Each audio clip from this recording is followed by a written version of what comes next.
Marvel Cinematic Universe Avengers Endgame-с хойш The Infinity Saga дуусч, цоошин эхлэл болох The Multiverse Saga эхэлсэн. Үүнээс хойш бүхэл бүтэн 2 фейз өнгөрч, нийт 13 бүрийн хэмжээний кино, тоогоо алцах телевизийн цуврал гарчээ. Энэ хугацаанд бидний сэтгэл тоногсон бүтээлүүд хэд гарсан ч, ерөнхийд нь хараад үзвэл MCU-гийн хамгийн том уналт бүтлгүүтлээсэн гэж харж болно.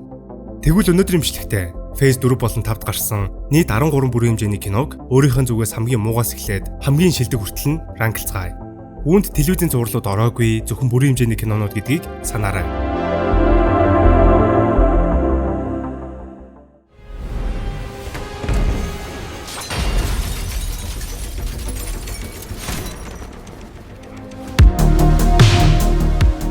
Хамгийн тааруухан бас хамгийн харамсалтай кино бол Phase 4-ийг эхлүүлсэн Black Widow.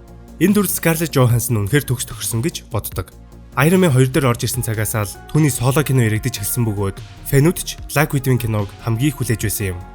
Гисэдээ ч кино болтгүй явсаар Avengers Endgame кинон дээр энэхүү дүр өөрийгөө золиослон нас ордог билээ.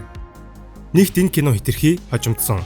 Endgame дээр Natasha болон Tony Stark-ийн үхэл маш жинтэй үзэгчдийн сэтгэл төрж чадсан. Гэсэн ч энэ дүрийн үхлийн араас соло кинон гарна гэдэг өөрөө маш эргэлзээтэй шийдвэр. Хоёрт энэ кино COVID-19 цар тахлаас болоод кино театраар гарч чадалгүй шууд Disney Plus стримингээр гарсан. Үүнд мөн ковидын үеийн стриминг үйлчилгээ үзүүлэгчдийн данч нөлөөтэй. Уг нь бол театрт үзсэн бол үзэгчдийн сэтгэл арай үлдэх боломжтой байсан бах. Мөн кино 2020 онд гарахаар байсан ч олон асуудлаас болж хэдэн удаа хойшилсоор 2021 онд нээлттэй хийсэн. За тэгээд энэ олон асуудлаас гадна кино нөрөө маш чанаргүй, production муу, CGI нь бол бүр арай дэндүү байсан. Нэмээд эсрэг дүр тааруу, Taskmaster гэх маш онцлог сонирхолтой дүрийг огт ашиглаагүй орхисон нь харамсалтай. Энэ киноноос хамгийн тод үлдсэн зүйл нь Natasha, Elena, Red Guardian нарын хоорондын chemistry байсан. Харин Elena болон Red Guardian нар одоо бол MCU-д маш чухал дүр болоод байгаа юм.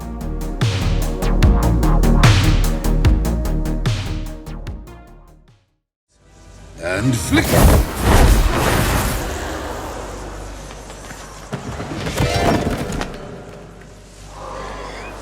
Flick too hard, damn it.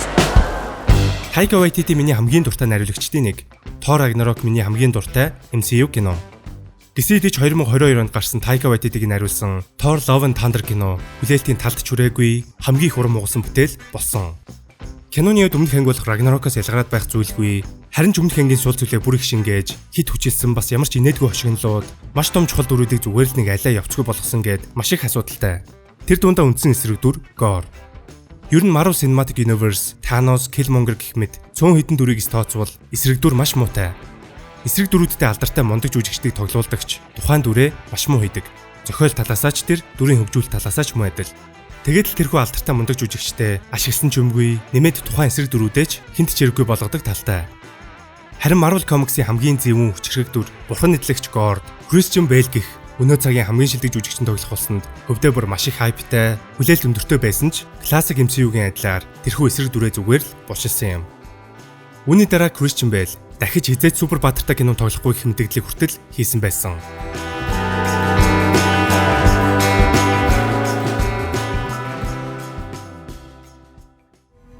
So I took control.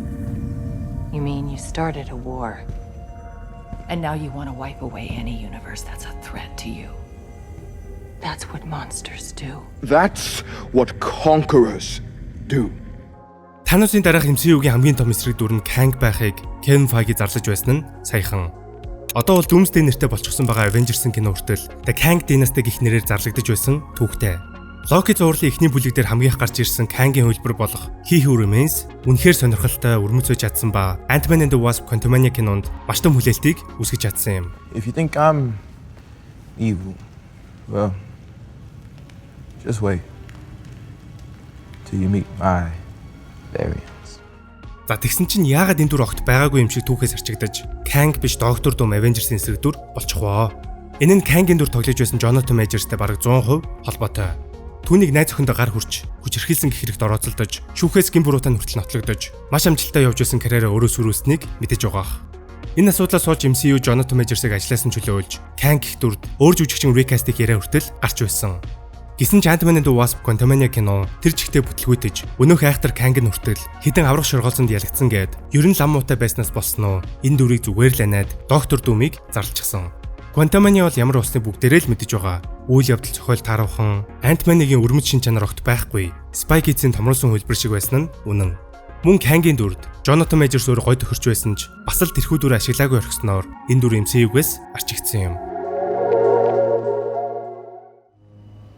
Wanda, Black Bolt could destroy you with one whisper from his mouth. What mouth?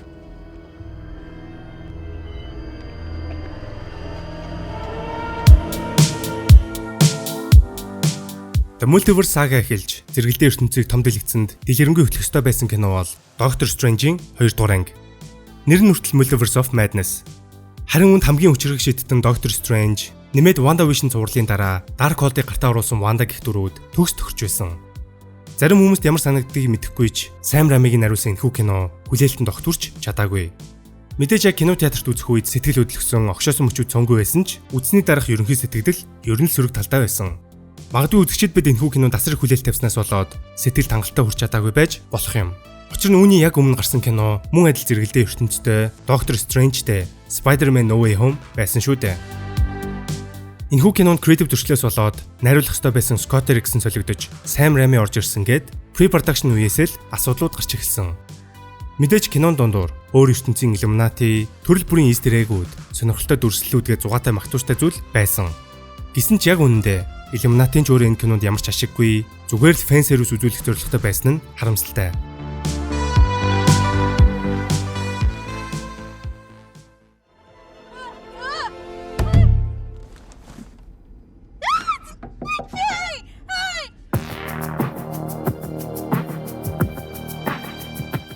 Эхний 3 фэзээс миний хувьд л хамгийн сул санагдаг кино Captain Marvel. Уг нь бол асар хүчрхэг, Thanos-ыг дийлэхэд маш чухал оролцоотой байсан дүр хэдийж 2 дугаар анги гарах болоход эхний анги дээр л уран муугсан байсан болоод ч тэрүү хүлээлт багтай, ер нь юу хүлээхэж мэдэхгүй байсан. Тиймээс энэхүү чагсаалтундаас кино театрт очиж үзээгүй цөөн хитгэн киноны нэг нь The Marvels. Ер нь бараг үзэхгүй ч байх магадaltaй байсан ч Miss Marvel цувралд ажгүй таалагдсан учраас ямар ч хүлээлтгүй энэхүү киног гэртээ үзсэн түүхтэй. За энэ киноны хамгийн сул доош нь татсан зүйл бол мэдээж нөгөө л нэг эсрэг дүр. Ронны зэвсгийг барьсан Крим ихтэй байснаас бусад нэр ус яагаад эсрэг дүр болсон гэх мэд одоо л юуг нь ч санахгүй байна. Нэмээд киноны өнгө дүрслэл телевизийн зураг шиг байсан үзэхэд хамгийн төвөгтэй болгож байсан. Харин хамгийн онцлогтой төсөөлөөгүй сайн болсон зүйл бол үндсэн 3 дүр болох Captain Marvel, Monica Rambeau, Kamala Khan байсан. Brie Larson мундаг жүжигчин ч гэлээ эхний кинон дээр нэг л зохиогүй модон байсан бол 2 дугаар анги дээр дүрдээ илүү орсноос гадна гол 3 дүрийн хоорондын chemistry, чадваруудаа хоорондоо хэрхэн ослуулж байгаа акшн нь үзэхэд хамгийн зугаатай байсан. Ер нь бол тийм сайн биш ч гэлээ мууч болоогүй мэд кино байсан гэхэд буруудахгүй. Гэхдээ эхний ангиас хамаагүй дээр.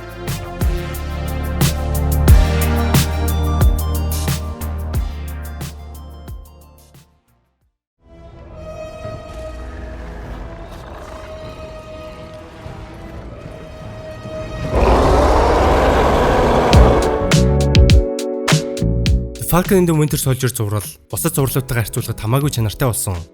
Sam Bucky хоёрын chemistry гоё, body copy маягтай байснаас гадна хамгийн чухал нь Steve Rogers яагаад Sam Wilson дараагийн Ахмад Америкээр сонгосон маш сайн харуулсан. Харин үүний араас шинэ Ахмад Америкийн киног зарласан бөгөөд үзэгчдийн хувьд юу гарах нь хамгийн их сонирхол татаж байсан. Ер нь Ахмад Америкийн 3 кино гуруулаа надад хамгийн их таалагддаг. Хамгийн шилдэг трилоги гэж хувьдаа боддог. Энэ гоё трилого шин дүрээр балчих байдаг гэсэн айц хүртэл байсныг нуухгүй. Captain America Brave New World-ийн хувьд урам хугалаагүйж хангалттай сайн болж чадаагүй бүтээл болсон санагдсан. Sam Wilson яагаад Ахмад байх ёстойг, яагаад Steve-с өөр гэдгийг маш сайн харуулснаас гадна Eternals-аас хойш намжин байсан Timothy бий юу болж байгааг энэхүү кинонд харуулсан нь хамгийн их таалагдсан. Нэмээд зарим акшн хэсгүүдэнд ажгүй байсныг дурдах хэрэгтэй. Харин сул талын хувьд ямар ч шаардлагагүй эсвэл хитрхи өнгөц улс төрийн асуудлууд Thaddeus Ross болон Red Hulk дээр хитрхи их төвлөрсөн нь таалагдаагүй. Бараг хүн үзүүлэхийн тулд Red Hulk-ыг хүчээр оруулсан юм шиг мэдрэмж өгсөн. Миний хувьд Captain America Brave New World-ыг театрт үзэж чадаагүй. Бараг энэ бичлэгэндээ зориулж сая л Univision-ээс үзлээ.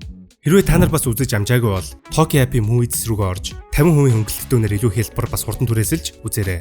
Мөн Brave New World-аас гадна та бүхний харж байгаачлан маш олон гоё кинонууд байгаа юм байлээ шүү.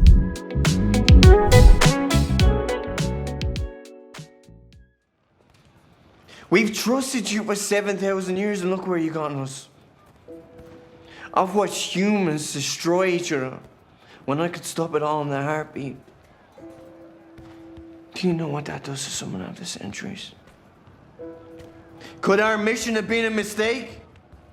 Are we really helping these people build a better world, huh?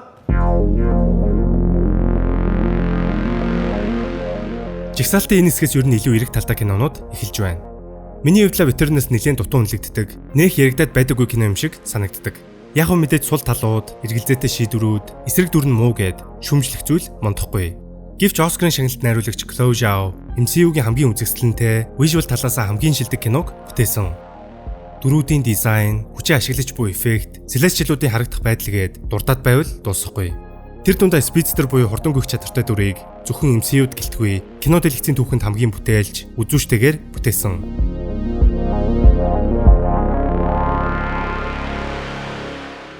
Харамсалтай нь Eternals кино гарснаас хойш үзэгчид чинь киног мартсан, тухайн ертөнцөөч огт дурдлагүй үлдээсэн. Eternals-с гадна Kit Harington-ы Black Knight, mid credit scene дээр Holland гарсан Blade, post credit scene дээр Harry Styles-ийн бүтээсэн Star Fox гээд огт ашиглаагүй зүгээр л дурдаад өнгөрсөн мартагдсан зүйлс энэ кинонд маш их. Явж Brave New World дээр Timothy-ийн биеийг ашигласан нь харамсалтай.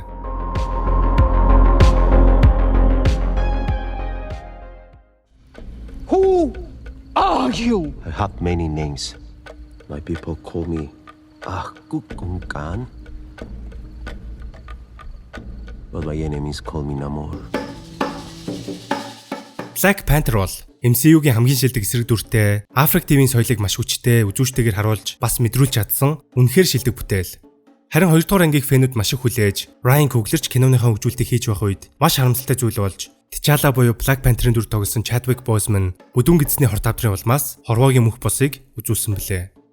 Угтаа бол 2 дугаар анги дээр T'Challa-гийн Wakandaгийн хааны замнал үүн дээр нэмэд Namor гэх мэт дүрүүд орж ирэхэд төлөвлөгдөж байсан ч энэ харамсалтай явдлаас болж Ryan Coogler яаралтайгаар зохиолоо тэр чигт нь өөрчлөх хэрэгтэй болсон юм.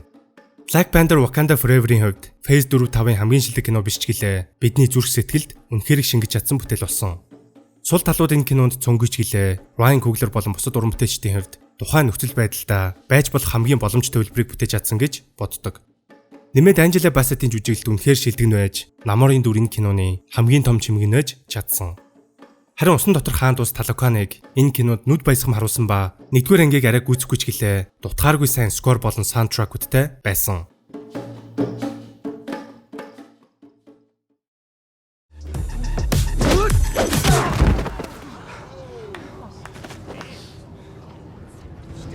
Holy shit.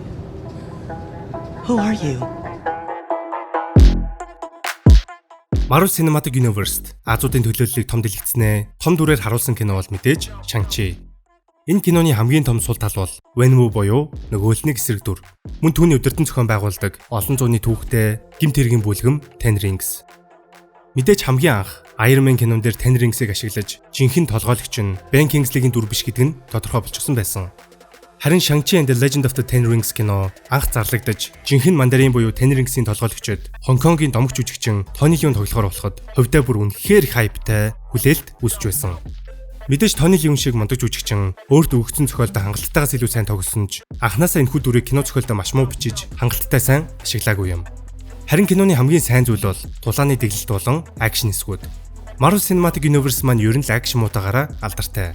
Харин Shang-Chi-гийн хувьд бараг хамгийн шилдэг акшнтай кинонуудын нэгд 109-оор багтах бүтээл болж чадсан. Мөн мэдээж Shang-Chi-гийн аав ээжийн түүх гардаг хэсэг гээд маш үзэсгэлэнтэй, үзүүштэй сценүүд энэ кинонд маш их бий.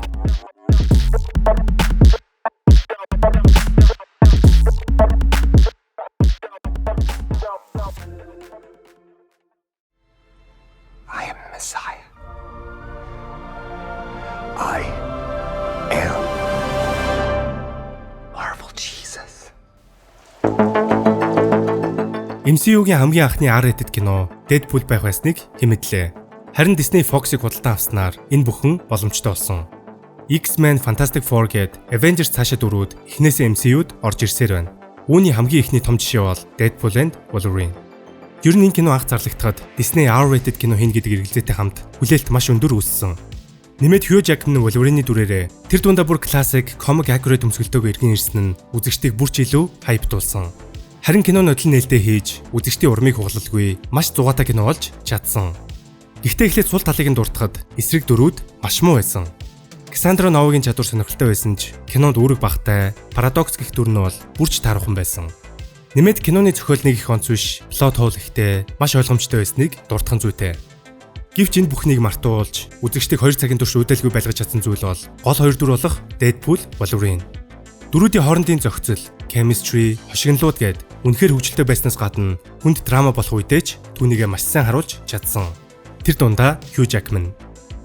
Мөн олон зэрэглэлийн ертөнцийн сонирхолтой дүрүүд, хуучны алдартай дүрүүдийн эргэн ирэлт, сонирхолтой Easter egg-үүд гээд фэн сервисийн ёстой тултал нь хийж чадсан.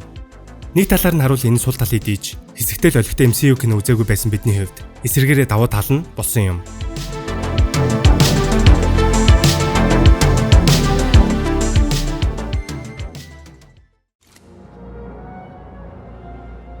I don't want to hurt you guys. Why don't you just turn yourselves in? No, you don't want to do this, Bobby. You can call me the Sentry.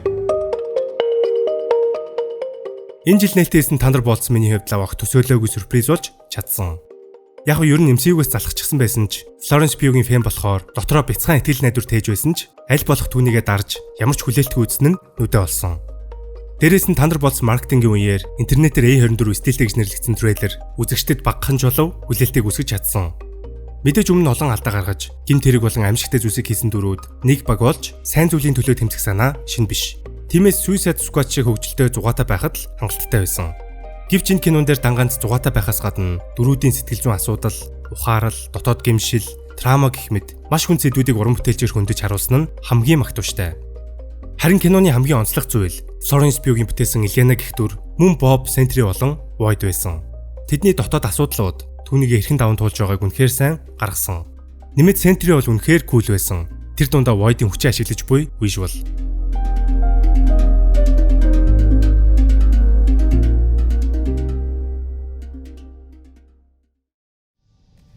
Someday, I'm gonna make great machines that fly.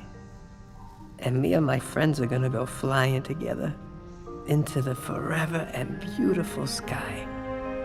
Lila, and Teeps, and Flora, and me. Rocket.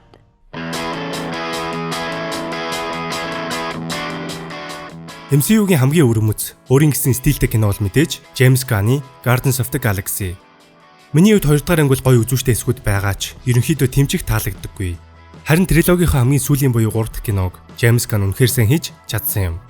Өмнөх кинонуудын адил галактикийн хамгаалагчдын хоорондын эдэртэй харилцаа, өмнөх 2 анги дээр байгаагүй маш хүнд сэдв элементүүдийг оруулж ирснээрээ онцлог. Тэр дундаа өмнөх 2 анги дээр хангалттай эксплор хийж харуулж чадаагүй дүрүүдээ илүү онцолж, тэдний дүүхийг зохиолдоо шингээсэн. Мөн хэдийгээр хоорондоо таарч тохирдоггүй адармаатай харилцаатай ч гэлээ гол дүрүүдийг илүү гэр бүл мэт нэгнээ харж хандаж санаа тавьдгаар үзүүлсэн. Тэр нь ч аргагүй. Маш олон жилийн хугацаанд олон хүнд зүйлсийг хамтдаа туулсан шүү дээ. Хаа очиж эсрэг дүрүүд нь сайн бичигдсэн, даацтай байж чадсанаас гадна трилогоо нэг утгаар нь төгсгөж байгааг мэдрүүлж чадсан юм. Мөн 3 дугаар анги дээр урд өмнө байгаагүйгээр акшн эсгүүд нь маш их сайжирсан. Тэр дундаа та бүхний харж буй энэхүү эсгийг найруулагч James Gunn алдарт Oldboy киноны коридор дахь тулааны хэсгээ санаа авснаа дурдсан байдаг.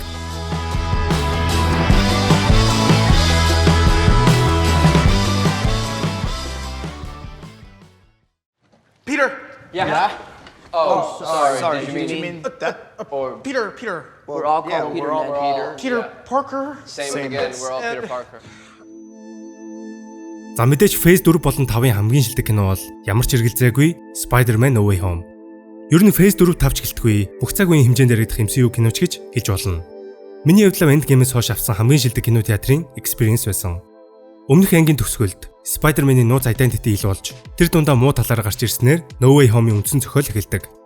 Өмнөх 2 анги дээр Tony Stark, Peter Parker-ийн ментор маягаар гарч байсан бол энэ удаа Doctor Strange орж ирэн эд шид зэрэгэлдээ ертөнц гол элемент нь болсноороо онцлог. За нэмээд мэдээж Tobey Maguire болон Andrew Garfield орж ирэн тэдний iconic эсрэг дүрүүдч бас гарч ирсэн нь киноны хамгийн том сюрприз бас мартагдчихгүй мөч байсан. Дахиж кино театраар гардаг бол нэрээ заавал дахиж үзэх кино. Данганц тэдгээр сюрприз зүйлүүдээс гадна кино зохиолын хувьд маш сайн, найруулга талаас үзэгчдийг үүдайхгүй, нэмээд хүнд драма эсгүүдгээд өөлөх зүйл бараг л байхгүй. Хамгийн чухал нь Spider-Man гэдэг дүрд бид яагаад хайртай вэ?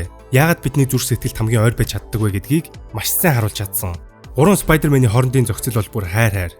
Харин киноны төгсгөлд бид Iron Man болон Doctor Strange нараас хамааралтай байсан үндсэн Spidey-Man ганцаараа үлдэж, яг л бидний мэдих ойр дотны хүнгүй, ганцаардсан, ядуу, Гэхдээ өөрийн үүрэг хариуцлага маш сайн мэддэг нэгэн болж төгссөн нь төгс гэж хэлж болно. Харин эх жил нээлттэй хийх дөрөвдөх кино Spider-Man брэнднүүдийн зураг авалт эхэлж бүр зураг авалтын эсвүүд хүртэл хийгдсээр байгаа юм. Өмнөх кинонуудаас ялгаатай нь Spider-Man ганцаараа байхаас гадна илүү гудамжны төвшөнд үйл явдал өрнөх болсон зөв шийдвэр санагдаж байгаа. За тэгээд эх жил хүртэл юухан байхад те.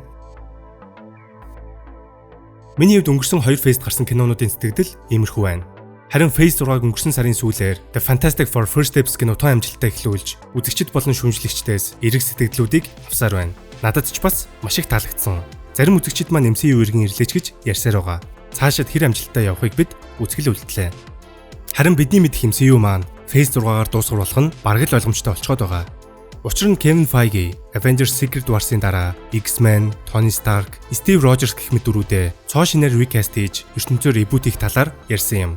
Гэхдээ өөрөө бол reboot гэж хэлэлгүйгээр reset хийн гэж яриад байгаа. X-Men-ийн хувьд хуучин Fox-ын кастыг орхиж цоо шинээр тэр дундаа илүү залуу мутантуудыг гаргах төлөвлөгөөтэй байгаагаа хэлсэн. 2015 онд Marvel Comics Secret Wars event-ээр ертөнцөөр reboot хийж байсныг ихэнх нь мэдэх баг. Үүнд Franklin Richards ямар чухал нөлөөтэй болохыг ч бас мэдэх үзье. Харин саяхан нээлттэйсэн Fantastic Four дээр Franklin Richards-ыг танилцуулсан гэхээр ер нь л ойлгомжтой болж байна. Тэгэхээр MCU маань яг л тэрхүү 2015 оны reboot-ийн адил Avengers Secret Wars киноны дараагаар ахин шинээр эхлэх нэ. За тэгээд энэ хүртэл үзсэнд баярлалаа. Та бүхэн маань манай сувгийг дэмжих хүсвэл Chapland Store-оор маань худалдан авалт хийгээрэй. Дараагийн бичлэгээр уулзцгаая.